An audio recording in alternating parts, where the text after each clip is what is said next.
Okay, hi guys.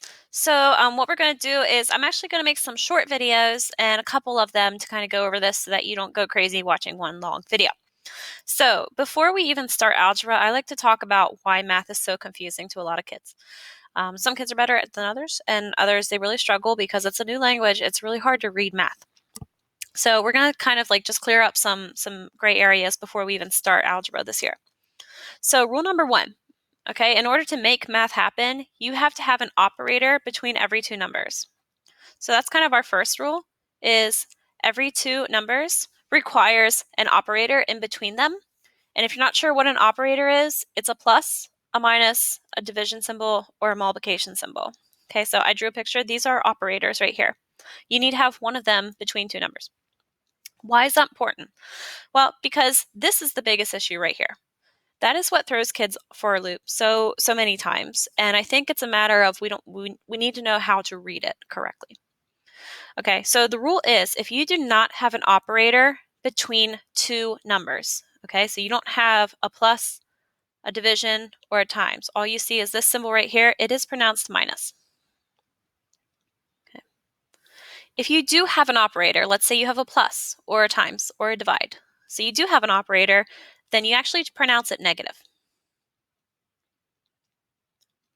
So the way that you pronounce it as minus or negative, well, that depends on whether or not there's another operator in the problem.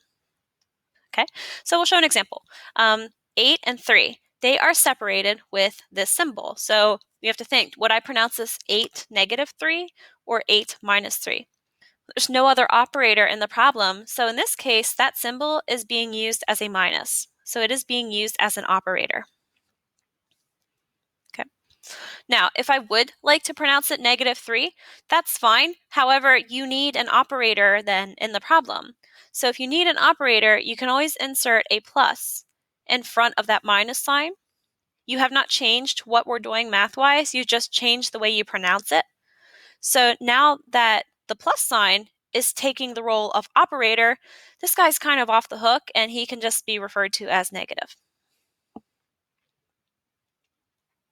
Okay. So they both give you the same result. They mean the exact same thing. They're just pronounced differently and they look a little different whenever you write them. So similarly, if you had something like 9 plus negative 4, you could switch the way we pronounce that problem.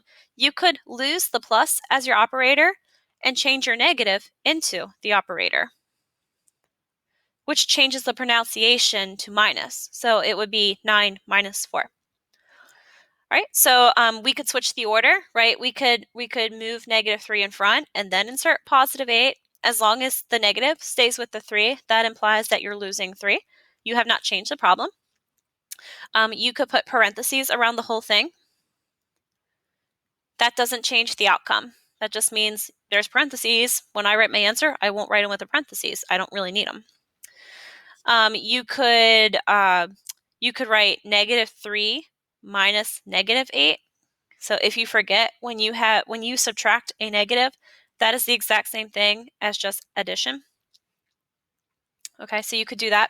You could put the 8 in parentheses and then put the minus 3. That's fine. That has not changed the problem. 8 or 8 inside parentheses is still just the number 8. So I'm not going to fill out these other two spaces because that's kind of the gist of it. So this is where I'm going to end this video because I don't want to lose your attention span. So go ahead and end the video, take a break, and then when you're ready, you can come back in and we'll do rule number 2.